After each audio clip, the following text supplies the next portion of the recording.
ظہر الفساد فی البر والبحر بما کسبت ایدی الناس، زمین کے اندر، آسمان کے اندر، خشکی کے اندر، تری کے اندر، کائنات کے چپے چپے میں جہاں پر بھی تم کو فساد نظر آئے، بگاڑ نظر آئے، تباہی نظر آئے، بربادی نظر آئے، فَبِمَا كَسَبَتْ أَيْدِي النَّاسِ، تو اے انسانوں اس پر تم غور کرو، وچار ومرش کرو، اس پر غور کرو گے تو تم یہ پاؤ گے وہ تمہارے کرتوتوں کا نتیجہ ہے، وہ تمہارے برے کاموں کا نتیجہ ہے۔ دنیا میں جہاں پر بھی بگاڑ ہے اس کی وجہ صرف اور صرف ایک ہے، تمہارے برے کرتوت ہے، تمہارے غلط کام ہے، تمہارے پاپ ہے۔ ظہر الفساد فی البر والبحر بما کسبت ایدی الناس، اے انسانوں تمہارے کرتوتوں کی وجہ سے اس دنیا میں فساد ہے، بگاڑ ہے۔ اور اللہ تعالیٰ یہ مصیبتیں کیوں نازل فرماتا ہے؟ لِيُذِيقَهُمْ بَعْضَ الَّذِي عَمِلُوا، تاکہ اللہ تعالیٰ تمہارے کچھ اعمال کی تم کو سزا دے دے۔ سارے اعمال کی سزا نہیں دے رہا ہے اللہ، کچھ اعمال کی سزا دے رہا ہے۔ سارے اعمال کی اگر وہ سزا دے دے گا، روئے زمین پر کوئی سانس لینے والا باقی نہ بچے گا۔ دنیا میں اتنا پاپ ہو رہا ہے، اتنا گناہ ہو رہا ہے، اتنا شرک ہو رہا ہے، اتنی اللہ کی نافرمانی ہو رہی ہے کہ اگر اللہ سارے گناہوں کی سزا دنیا میں دے دے تو روئے زمین پر کوئی سانس نہیں لے سکتا، کوئی زندہ ہی نہیں بچ سکتا۔ وہ تو کچھ ہمارے کچھ گناہوں کی سزا دے رہا ہے۔ کیوں دے رہا ہے؟ لِيُذِيقَهُمْ بَعْضَ الَّذِي عَمِلُوا، ہم تمہارے کچھ کرتوتوں کی سزا اس لیے دے رہے ہیں لَعَلَّهُمْ يَرْجِعُونَ، اے میرے بندو تاکہ تم اللہ کی بارگاہ میں رجوع کر لو، تم اللہ سے توبہ کر لو، تم اللہ سے معافی مانگ لو، تم اللہ کی بارگاہ میں گڑ گڑا لو، تم اللہ کی بارگاہ میں آ کر کے معافی مانگ لو۔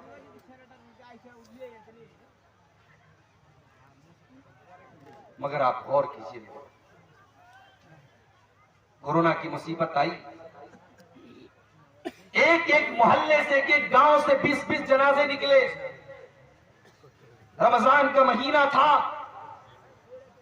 کتنے شہروں میں اور کتنے محلوں میں ہم نے دیکھا مسجدوں سے اعلان ہو رہا ہے، ایک اعلان ختم ہوا دوسرا شروع، دوسرا ختم ہوا تیسرا شروع۔ یہ دور بھی ہم نے دیکھا۔ وہ عورتیں جو کبھی چہرہ نہیں ڈھانپتی تھی، انہیں بھی اپنے چہرے کو چھپانا پڑا، انہیں بھی ماسک لگانا پڑا۔ ہوائی جہاز پر وہ ایئر ہوسٹس جس کو اپنے شریر کو ننگا رکھنے کے لیے پیسہ دیا جاتا ہے، تنخواہ دی جاتی ہے، اس ایئر ہوسٹس کو بھی اس بیماری نے سر سے پیر تک نقاب میں، اس کو آپ نقاب کہیے، اس کو آپ ماسک کہیے، اس کو آپ جو ہے سرکشا کوچ کہہ لیجئے، کچھ بھی کہہ لیجئے، اس کو اپنے شریر کو ڈھانپ لیا۔ ہم نے یہ دور بھی دیکھا۔ مسلمان مسجد میں نہیں جاتا تھا، نماز نہیں پڑھتا تھا، بہت ہوتا تھا لوگ جمعہ کی نماز میں مسجد میں آ جاتے تھے، لوگ عید بقرعید کی نماز میں عیدگاہ میں آ جاتے تھے۔ کورونا نے وہ دور بھی ہم کو دکھایا کہ اللہ تعالیٰ نے ایسے حالات پیدا کر دیے کہ مسجدوں کے دروازے بند ہو گئے، مسجدوں کے دروازے بند ہو گئے۔ تم نہیں آتے نا مسجد میں، مت آؤ۔ اب مسجد میں تم آ نہیں سکتے، مسجد کے دروازے تمہارے لیے بند ہو گئے، تم چاہ کر کے بھی تم مسجد میں نہیں آ سکتے۔ کورونا کے اس دور میں ہم نے عید کی نماز اپنے گھر میں ادا کی جو کبھی نہیں کر سکتے تھے۔ تراویح کی نماز میں نے اپنے گھر پر اپنے پریوار کو پڑھائی۔ میں حافظ نہیں ہوں، لیکن اسی کورونا کے دور میں میں نے 10 پارے یاد کر کے اپنے گھر میں تراویح کی نماز پڑھائی۔ میری ماں کا آخری رمضان تھا، اللہ نے یہ توفیق بھی مجھ کو بخشی کہ آخری رمضان کی تراویح کی نمازیں میری ماں نے میرے پیچھے پڑھی، جو زندگی میں کبھی پاسبل نہیں تھا۔ کورونا نے ہم کو وہ حالات بھی دکھائے میرے ماں، لیکن حالات جیسے ہی نارمل ہوئے، ہم اور آپ اپنے پرانے ڈھرے پر لوٹ آئے، ہم اللہ کی نافرمانیوں میں لگ گئے، زنا کے اڈے آباد ہو گئے۔ دلی کے اندر جب لاک ڈاؤن کھلا تو سب سے پہلے شراب کی دکانوں پر لائن لگ گئی۔ غور کرو کہ آج کا انسان اتنی بڑی بڑی مصیبتوں کو دیکھنے کے بعد بھی یہ انسان کتنا کٹھور ہو چکا ہے، کتنا سنگ دل ہو چکا ہے، اس کا دل کتنا پتھر ہو چکا ہے کہ یہ اللہ کی طرف رجوع نہیں کرنا چاہتا، یہ اللہ کی طرف لوٹنا نہیں چاہتا، یہ توبہ کرنا نہیں چاہتا، یہ اپنے پاپوں کو چھوڑنا نہیں چاہتا۔ میرے پیارے ساتھیوں، قرآن کا پہلا پارہ اٹھاؤ، اللہ نے یہودیوں کا تذکرہ کرتے ہوئے فرمایا ثم قست قلوبكم من بعد ذلك فهي كالحجارة او اشد قسوا۔ اے یہودیوں، تم نے اللہ کی اتنی نافرمانی کی، تم نے اتنے پاپ کیے، تم نے اتنے گناہ کیے کہ تمہارے دل تو پتھروں سے بھی زیادہ کٹھور ہو گئے، تمہارے دل تو پتھروں سے بھی زیادہ سخت ہو گئے۔ وَإِنَّ مِنَ الْحِجَارَةِ لَمَا يَتَفَجَّرُ مِنْهُ الْأَنْهَارُ، اس لیے کہ پتھر تو کچھ ایسے بھی ہوتے ہیں کہ پتھر کے اندر سے پانی رس رس کر کے بہنے لگتا ہے۔ وَإِنَّ مِنْهَا لَمَا يَشَّقَّقُ فَيَخْرُجُ مِنْهُ الْمَاءُ، پتھر تو کچھ ایسے بھی ہوتے ہیں کہ جب پتھر کے اوپر بار بار پانی پڑتا ہے تو پتھر کے اندر بھی سوراخ ہو جاتا ہے اور پتھر سے پانی بہنے لگتا ہے۔ وَإِنَّ مِنْهَا لَمَا يَهْبِطُ مِنْ خَشْيَةِ اللَّهِ، پتھر تو کچھ ایسے بھی ہوتے ہیں جو اللہ کے خوف سے جھک جاتے ہیں، نرم پڑ جاتے ہیں، مگر اے یہودیوں، تم تو اتنے سخت دل ہو چکے ہو کہ تمہارے دل تو ان پتھروں سے بھی زیادہ گئے گزرے۔ اللہ نے تو یہودیوں کے بارے میں کہا تھا۔ آج یہودیوں کی جگہ ہم اور آپ اپنے آپ کو رکھ کر کے سوچیں، ہمارے دل بھی میرے بھائیوں پتھروں سے بھی زیادہ سخت۔ روزانہ جلسے ہو رہے ہیں، نومبر دسمبر کا مہینہ آپ کے سیمانچل میں جلسوں کا مہینہ ہے۔ آج اس گاؤں میں تقریریں، کل اس گاؤں میں تقریریں، پرسوں فلاں گاؤں میں تقریریں، 20 تقریریں ہم سن رہے ہیں، لیکن بے نمازی آج بھی بے نمازی ہے، سگریٹ پینے والا آج بھی سگریٹ کا عادی ہے، شراب پینے والا آج بھی شراب کا عادی ہے، حرام کھانے والا آج بھی حرام خور ہے۔ کیوں میرے بھائی؟ اس لیے کہ گناہ کرتے کرتے، پاپ کرتے کرتے ہمارے دلوں کے اوپر اللہ نے مہر لگا دی۔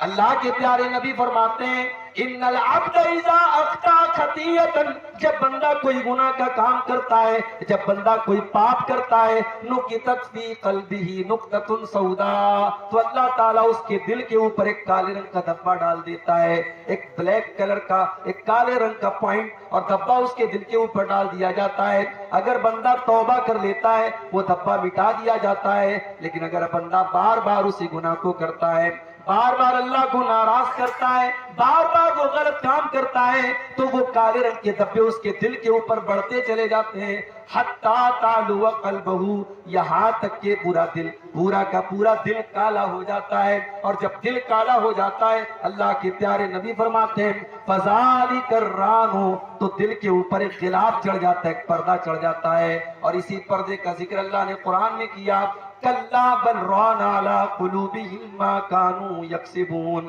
میرے بندو تمہارے کرتوتوں کی وجہ سے، تمہارے غلط کاموں کی وجہ سے تمہارے دلوں کے اوپر پردہ پڑ چکا ہے۔ آپ تو خوش نصیب ہیں، شاید آپ کو اندازہ نہ ہو، جب آپ یہ کہتے ہیں نا کہ ہم اہل حدیث ہیں، تو یہ کوئی مذاق نہیں ہے میرے بھائی۔ اللہ نے آپ کو بہت ساری گندگیوں سے بچایا ہے۔ اتر پردیش میں آؤ، بنارس سے 200 کلومیٹر کی دور پر ایک درگاہ ہے، نام ہے کچھوچھا شریف۔ ہر جمعرات کو عورتیں جا کر کے سجدہ کر رہی ہیں۔ اور آگے بڑھو لکھنؤ کے قریب دیوا شریف، رنڈی کا ناچ ہوتا ہے وہاں دیوا شریف کے عرس کے موقع پر۔ اور آگے بڑھو دلی میں نظام الدین کی درگاہ، وہاں پر لوگ سجدے کر رہے ہیں۔ اور آگے بڑھو راجستھان میں اجمیر ہے، مسجد بغل میں ہے، اللہ کے در پہ سجدہ کرنے والے نہیں ہیں، مگر خواجہ معین الدین چشتی اجمیری کی قبر پر لاکھوں لوگ سجدہ کر رہے ہیں۔ آج کا مسلمان شرک کر رہا ہے، اس کے بعد کہتا ہے کہ مجھے جوتے کیوں پڑھ رہے؟ تجھے جوتے، تجھے اللہ تعالیٰ نے جس چیز کا تجھے ذمہ دار بنایا تھا، لا الہ الا اللہ، تو نے اس لا الہ الا اللہ کی کو ختم کر ڈالا. تو نے اتنا شرک کیا ہے اور اللہ کو چھوڑ کر کے غیروں کے در پر تو نے اپنی پیشانی کو اتنا ذلیل کیا ہے کہ اللہ تعالیٰ اگر چاہے تو تجھے سب ہستی سے مٹا. کل رات میں میرا پروگرام تھا یو پی کے اندر، لکھنؤ کے قریب میں جگہ رائے بریلی. مجھے وہاں کے نوجوانوں نے دعوت دی، کہا شیخ صاحب ہمارے یہاں بالکل اہل حدیث نہیں ہے، 2 4 5 گھر کے لوگ ہیں، آپ آئیے. پورا علاقہ قبر پرستوں کا علاقہ ہے. محبت رسول کے موضوع پر وہاں میری تقریر. بڑا اچھا قصبہ ہے یو پی کا رائے بریلی، بڑی ترقی پہ ہیں وہاں کے مسلمان.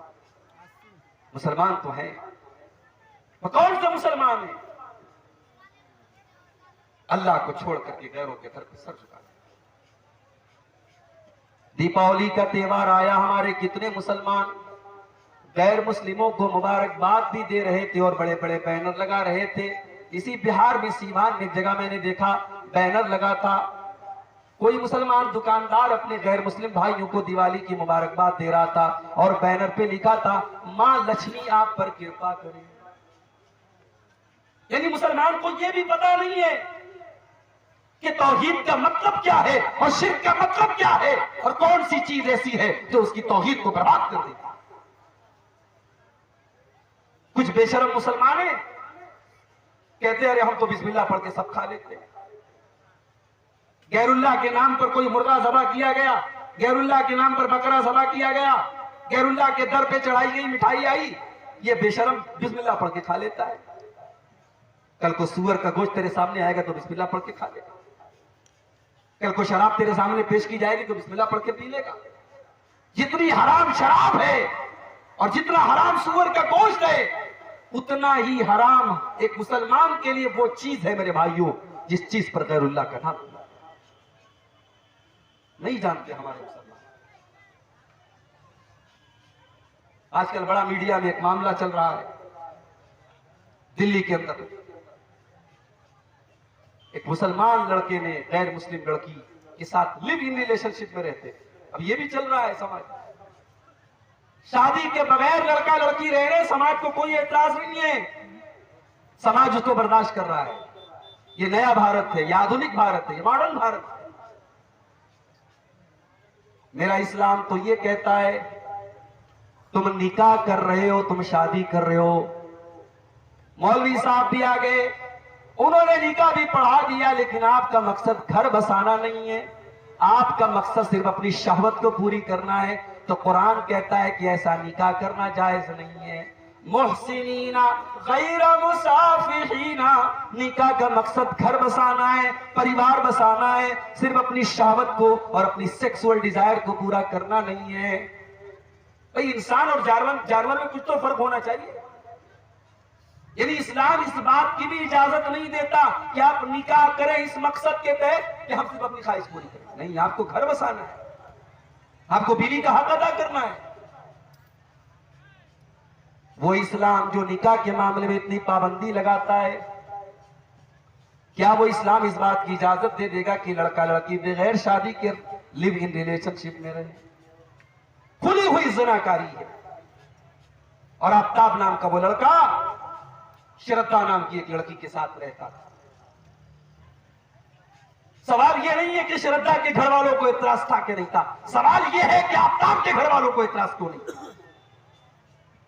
سماج کی یہ دوگلی تصویر بھی ہمیں ختم کرنی پڑے گی. ہم نے لڑکیوں پر پابندیاں لگائی، لڑکوں کے لیے سب معاف ہے. اسٹیج سے تقریریں ہوتی ہیں، لڑکیاں میک اپ نہ کریں، لڑکیاں خوشبو نہ لگائیں، لڑکیاں نقاب میں رہیں، لڑکیاں پردے میں رہیں، اور لڑکا رات رات پر گھر سے غائب رہے. اس کے اوپر کوئی قانون نہیں ہے. اسلام کے اندر کوئی ون وے ٹریفک نہیں ہے میرے. اگر اسلام ایک لڑکی کو یہ حکم دیتا ہے، ایک عورت کو حکم دیتا ہے کہ وہ پردے میں رہے، وہ بے حیائی نہ کرے، وہ زناکاری کا کوئی کام نہ کرے، تو اسلام ایک مرد کو بھی حکم دیتا ہے کہ وہ اپنی نگاہوں کو نیچے رکھے، وہ زنا کے قریب نہ جائے. وَلَا تَقْرَبُوا الزِّنَا إِنَّهُ كَانَ فَاحِشَةً وَسَاءَ سَبِيلًا. اے مسلمانوں تم زنا کے قریب بھی نہ جانا، وہ بڑا ہی برا راستہ ہے، بڑا ہی برا کام ہے. اور جانتے ہو میں ابھی کٹیہار سے آپ کے گاؤں میں آ رہا تھا، راستے میں کہیں برج بن رہا تھا، برج کے اوپر راستہ ابھی بنا نہیں ہے تو برج کے شروعات میں سرکار نے، گورنمنٹ نے ایک بڑا سا بورڈ لگا دیا جس پر کراس کا نشان بنا دیا کہ یہ راستہ جانے کا نہیں، اس پر مت جانا. اس لیے کہ اگر وہ نشان نہیں لگے گا، ہو سکتا ہے رات کا ٹائم ہے، ڈرائیور کو پتہ نہ ہو، وہ برج پر گاڑی چلا دے اور آگے جا کر کے ایکسیڈنٹ ہو جائے. اسلام نے اگر یہ کہا کہ زنا کا راستہ خراب راستہ ہے تو اسلام نے اس راستے پر جگہ جگہ بورڈ بھی لگائے. گھر میں دیور بھی رہتا ہے، بھابھی بھی رہتی ہے، اسلام نے یہ حکم دیا. اللہ کے نبی نے فرمایا ایاکم والدخول علی النساء، جو عورتیں تمہارے لیے غیر محرم ہیں، جو تمہاری ماں نہیں ہے، جو تمہاری بہن نہیں ہے، جو تمہاری بیٹی نہیں ہے، جو تمہاری بہو نہیں ہے، ان عورتوں کے پاس تم نہ جایا کرو، ان کے پاس تم تنہائی میں نہ جایا کرو، ان کے ساتھ تم اکیلے میں نہ رہا کرو. نبی نے ایک لفظ کہہ دیا، جیجا کو منع کر دیا گیا وہ سالی کو بائک پر بٹھا کے سیر نہ کرائے، دیور کو منع کر دیا گیا وہ بھابھی کے ساتھ بائک پر نہ بیٹھے، وہ اکیلے کمرے میں بھابھی کے ساتھ نہ بیٹھے.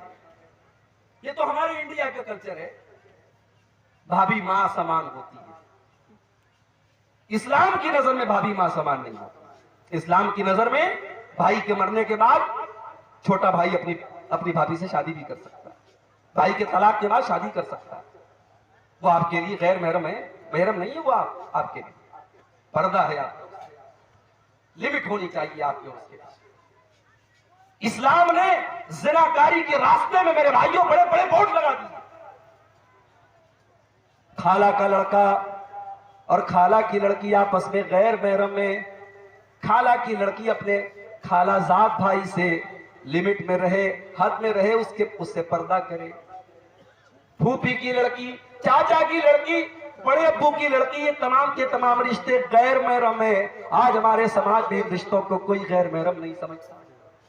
گھر میں عورتیں، چاچا کا لڑکا گھر میں آتا ہے، عورتیں اس سے کوئی پردہ نہیں کرتی، آرام سے اس کے سامنے جیسے چاہے ویسے بیٹھ جاتی. اسلام نے یہ کہہ کر کے بس نہیں کر دیا کہ زنا کے قریب مت جاؤ. اسلام نے زنا کے راستے میں جہاں جہاں انسان زنا کے راستے پہ جا سکتا ہے، اسلام نے بڑے بڑے بورڈ لگا دیے. آپ حیرت کریں گے میرے بھائیوں، میری ماں اور بہنوں، اللہ تعالیٰ نے قرآن میں یہاں تک بتایا کہ عورت دوپٹہ کیسے پہنے گی. بھئی قرآن اللہ کی کتاب ہے، قرآن اللہ کی کتاب ہے. اس کتاب میں اللہ تعالیٰ نے یہاں تک ہم کو سکھایا ہے کہ عورت دوپٹہ کیسے اوڑھے گی.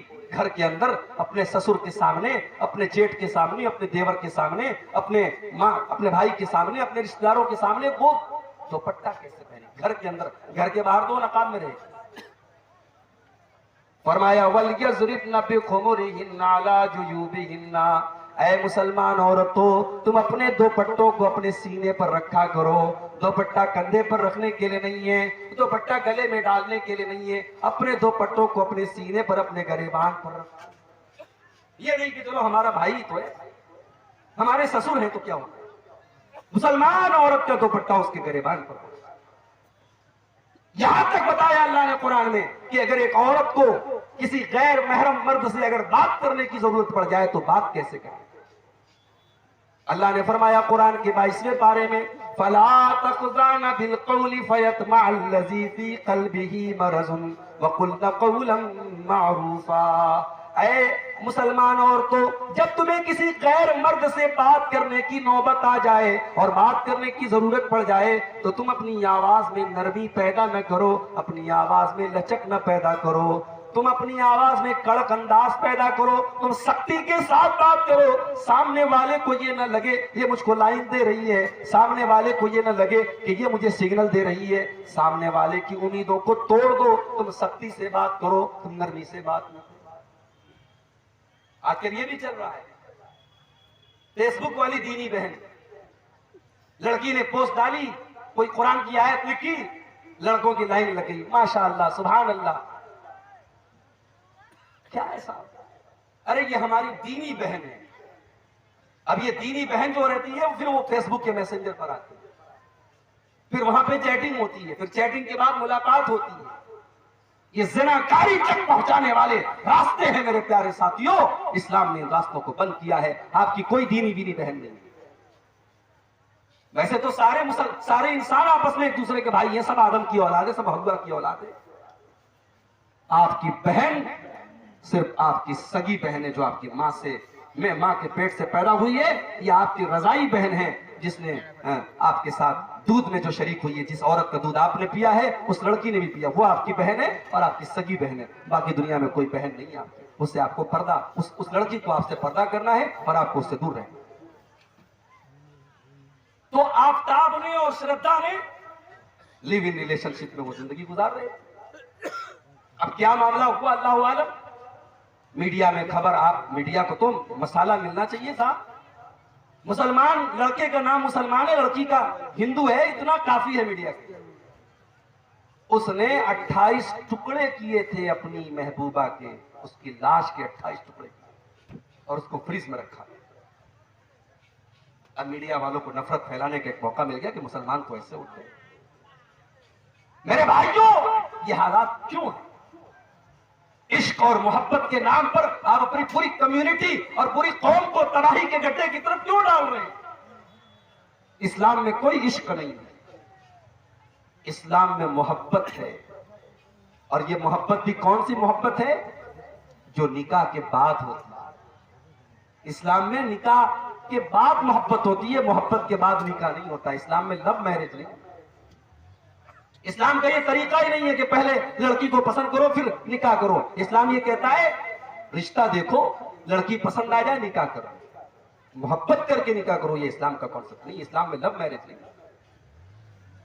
اور اللہ کی قسم, جو محبت نکاح کے ذریعے پیدا ہوتی ہے وہ کالج کے کیمپس میں نہیں پیدا ہو سکتی, وہ ہاسٹل کے کمروں میں نہیں پیدا ہو سکتی, وہ کٹیہار کے پارکوں میں نہیں پیدا ہو سکتی, وہ ریسٹورنٹ میں نہیں پیدا ہو سکتی, وہ زنا کے اڈوں پر نہیں پیدا ہو سکتی. جو محبت نکاح کے ذریعے جنم لے.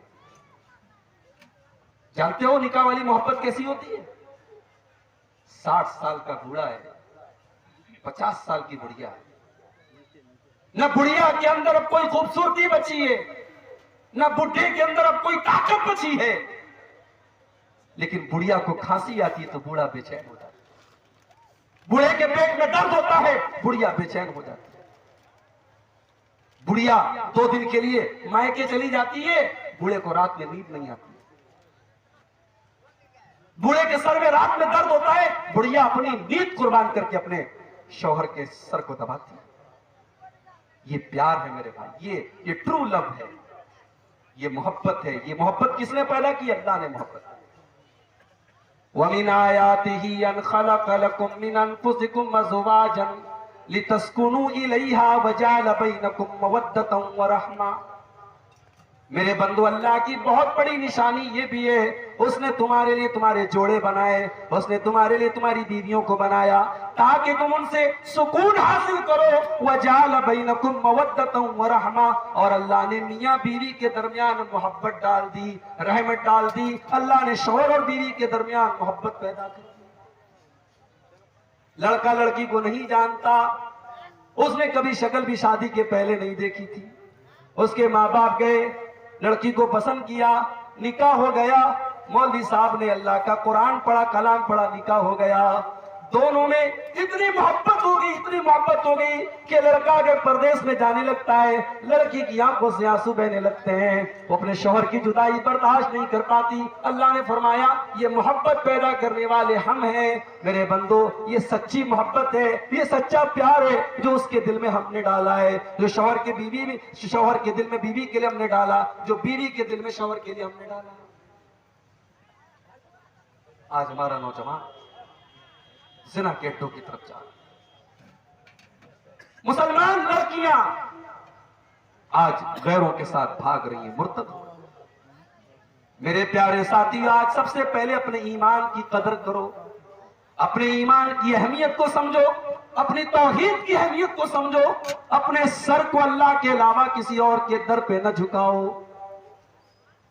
بہت سے اہل حدیثوں کے گھر میں بھی تعویذ پہنا جا رہا ہے. بچوں کی مالش ہو رہی ہے, ماں پیشانی پر ٹیکا لگاتی ہے. پوچھو ٹیکا کیوں لگاتی ہے؟ وہ کہتی ہے نظر نہ لگ جائے. بچہ بیمار ہو گیا گلے میں کالے رنگ کا دھاگا باندھ دیتی، بچی بیمار ہو گئی پیٹ میں دھاگا باندھ دیتی. اہل حدیثوں کے گھروں میں یہ سب ہونے لگا.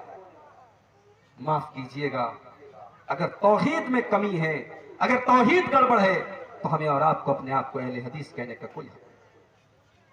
وہ اہل حدیث ہو ہی نہیں سکتا جس کے گھر میں توحید نہ ہو، جس کے دل میں توحید. ارے ہمارے بہت سارے بھائی کہتے ہیں نا ہم قیامت کے دن نبی کا دامن نہیں چھوڑیں گے. ارے نبی کا دامن وہ پکڑے گا جو توحید پر ہوگا. آئیے بڑی پیاری حدیث آپ کو سناتا ہوں. قیامت کے دن اللہ کے نبی کس کی شفاعت کریں گے، کس کا دامن ملے گا، نبی کا دامن کس کو ملے گا؟ ذرا اس حدیث کو اپنے سامنے رکھیے. صحیح بخاری کے الفاظ ہیں. حضرت ابو ہریرہ کہتے ہیں کہ میں نے اللہ کے نبی سے سوال کیا. اچھا ابو ہریرہ کون ہے؟ جانتے ہیں آپ ابو ہریرہ کون ہے؟ پتا ہے؟ بولو بھائی، سو رہے ہو یا جاگ رہے ہو؟ ابو ہریرہ کون ہے؟ صحابی ہے، بس اتنا معلوم ہے صحابی ہے. اور کچھ؟ ابو ہریرہ وہ صحابی ہیں، ان کا کوئی کام دھندا نہیں، کوئی تجارت نہیں، کوئی بزنس نہیں، کوئی دکان نہیں.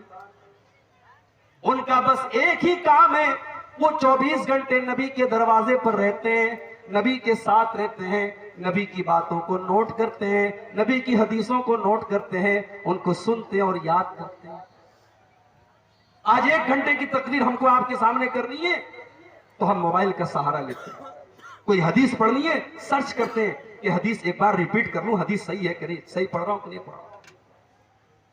ابو ہریرہ کے دور میں موبائل نہیں تھا، کمپیوٹر نہیں تھا، لکھنے پڑھنے کا رواج نہیں تھا، مگر اللہ نے ابو ہریرہ کو غضب کی میموری دی تھی.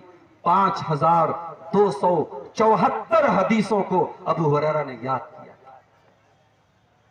5274 حدیثوں کو حضرت ابو ہریرہ نے یاد کیا تھا میرے بھائیوں، اور پورا من وعن جیسے نبی سے سنا تھا ویسے امت کو پہنچایا. ابو ہریرہ اللہ کے نبی سے سوال کرتے ہیں، اے اللہ کے نبی، من اسعد الناس بشفاعتک، قیامت کے دن وہ کون سا خوش نصیب ہوگا جس کو آپ کی شفاعت نصیب ہوگی. اب ذرا اللہ کے نبی کا انداز دیکھیں. اللہ کے پیارے نبی فرماتے ہیں، اے ابو ہریرہ مجھے پتا تھا یہ سوال سب سے پہلے تم ہی کرو گے. لما رأیت من حرصک علی الحدیث، اس لیے کہ میں دیکھ رہا تھا کہ تمہارے اندر حدیث کو سیکھنے کی طلب ہے، تم حدیث کو سیکھنا چاہتے ہو، تم حدیث کو جاننا چاہتے ہو، تمہارے اندر حدیث کو سیکھنے کی تڑپ ہے. کاش اللہ ہمارے نوجوانوں میں یہ تڑپ پیدا فرمائے. میرے نوجوان ساتھیوں، آج آپ کے موبائل میں حدیث کا بھی سافٹ ویئر ہونا چاہیے. واٹس ایپ چلانے والوں، فیس بک چلانے والوں، آپ کے موبائل میں کوئی ایسا ایپ بھی ہونا چاہیے کہ آپ کم سے کم روزانہ ایک حدیث کا بھی مطالعہ کریں. آج ماشاءاللہ ایک ایپ آتا ہے موبائل کے اوپر، اسلام 360. ایک ایپ آتا ہے محدث لائبریری، میں نام بتا رہا ہوں، نوٹ کر لو اس کو. اسلام 360 محدث لائبریری پلے اسٹور میں آپ کو مل جائے گا. ایپ ڈاؤن لوڈ کرو، حدیث کی ساری کتابیں موجود ہیں، قرآن کی کم سے کم 10-12 تفسیریں موجود ہیں. قرآن کی مستند تفسیر ہے تفسیر احسن البیان، آپ اس کا مطالعہ کیجیے. آپ حدیث کی کتابوں کو کھولیے اور روزانہ زیادہ نہیں ایک حدیث کا آپ مطالعہ کیجیے. یہ تڑپ آپ کے دل میں بھی پیدا ہونی چاہیے جو حضرت ابو ہریرہ کے دل میں.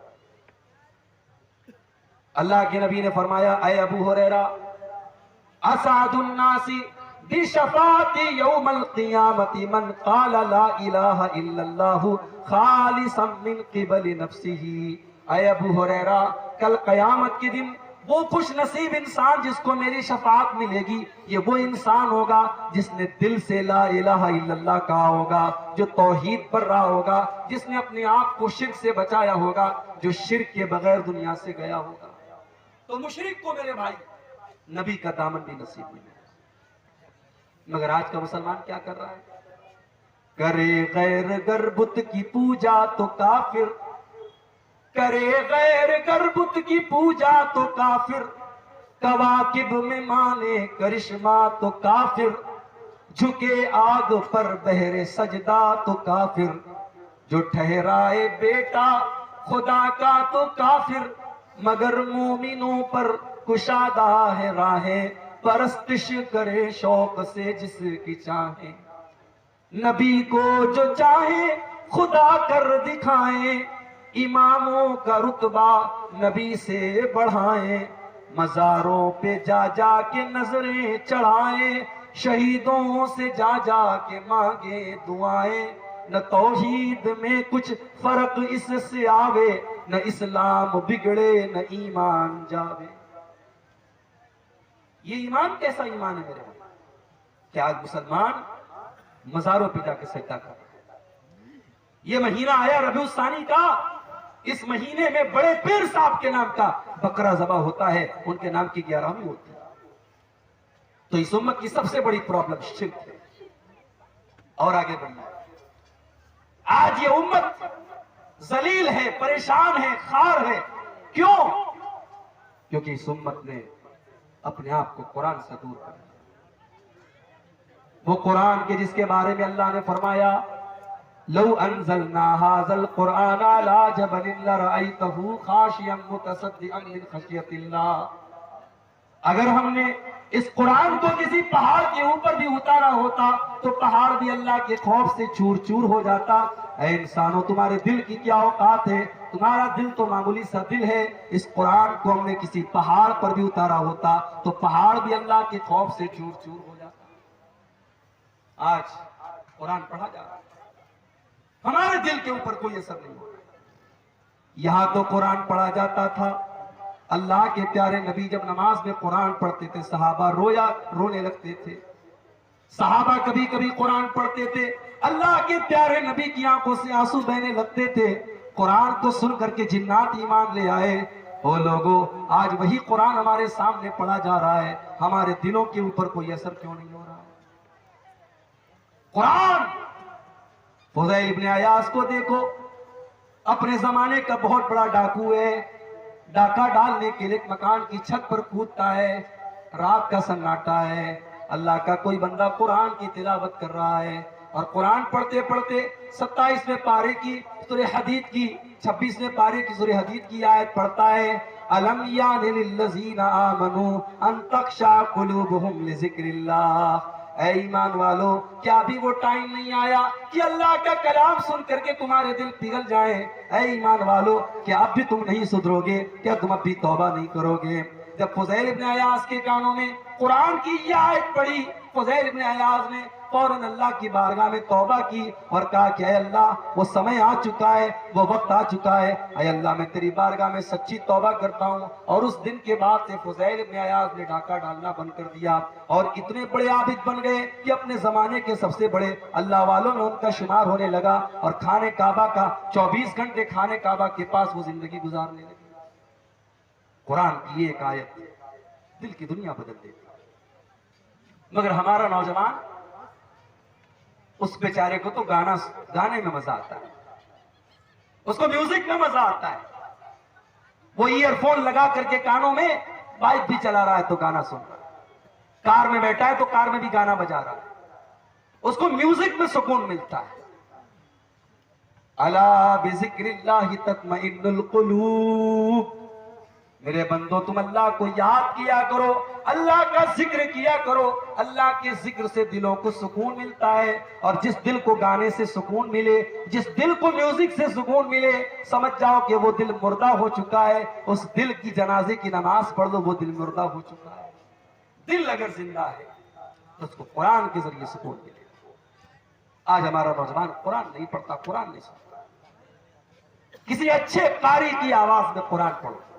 کبھی یوٹیوب کھولو، اس پہ لکھو سورہ مریم شیخ سعود الشرین کی آواز، سورہ مریم شیخ سدیس کی آواز، سورہ رحمان شیخ معیقلی کی آواز، شیخ منشاوی کی آواز میں سورہ مریم. کسی اچھے قاری کی آواز میں آپ قرآن کی تلاوت سنو میرے بھائی، اللہ کی قسم آپ کا دل پاک پاک ہوگا، آپ کی روح سرشار ہو جائے گا. اللہ کے کلام میں آج بھی وہ کشش ہے، وہ اٹریکشن ہے. مگر ہم نے قرآن کو تبرک کی کتاب کر دی. قرآن کی ضرورت کب پڑتی ہے؟ بھائی بھائی میں جھگڑا ہوا، چلو قرآن اٹھاؤ قسم کھانے. قرآن کی ضرورت کب پڑتی ہے؟ قرآن کو چومنے کے. قرآن کی ضرورت کب پڑتی ہے؟ قرآن کو پڑھ کر کے کسی کو دم کرنے کے نہیں میرے بھائی. قرآن کا یہ سارا مقصد بعد میں ہے. قرآن کا سب سے بڑا مقصد ہے قرآن کو پڑھا جائے, قرآن کو سمجھا جائے, قرآن پر غور کیا جائے اور قرآن پر عمل کیا جائے. طارق انور صاحب ہمارے دوست ہیں, میسج کیا انہوں نے ہم کو. ہم نے ایک دن میسج نہیں دیکھا, 2 دن میسج نہیں دیکھا, ایک ہفتہ گزر گیا, 1 مہینہ گزر گیا. طارق صاحب نے کئی میسج ہم کو کیا, ہم نے میسج نہیں دیکھا. ان کو برا لگے گا کہ نہیں لگے گا؟ یہ سوچیں گے یار دوستی کا دعویٰ ہے اور میرا میسج بھی نہیں دیکھا جا رہا. واٹس ایپ پر کوئی دوست میسج کرے اور ہم واٹس ایپ کھولیں اور دنیا بھر کے میسج چیک کریں اور اپنے دوست کا میسج چیک نہ کریں تو دوست تو ناراض ہو جائے گا. قرآن اللہ کا میسج ہے, قرآن اللہ کا میسج ہے اور وہ میسج ہمیں ملا ہے میرے پاس. یہ میسج ہمیں ملا ہے اور یہ اس لیے ملا ہے کہ اس میسج کو ہم پڑھیں اور دنیا کو یہ میسج پڑھ کے سنائیں, مگر ہم خود نہیں پڑھتے. کل قیامت کے دن اللہ کی عدالت میں ہمارا گریبان پکڑا جائے گا میرے بھائی. اللہ کے پیارے نبی ہمارا گریبان پکڑیں گے اور کہیں گے وقال الرسول یا ربی ان قوم اتخذوا هذا القرآن مہجورا. اللہ کے رسول کہیں گے اے اللہ میری قوم نے قرآن کو چھوڑ دیا تھا, اے اللہ میری قوم قرآن کو نہیں پڑھتی تھی. موبائل پر میں واٹس ایپ کا میسج تو 50 بار چیک کرتی تھی, موبائل پر میسج تو 50 بار چیک کرتی تھی, اے اللہ تیرا میسج یہ کبھی کھول کر کے نہیں دیکھتے.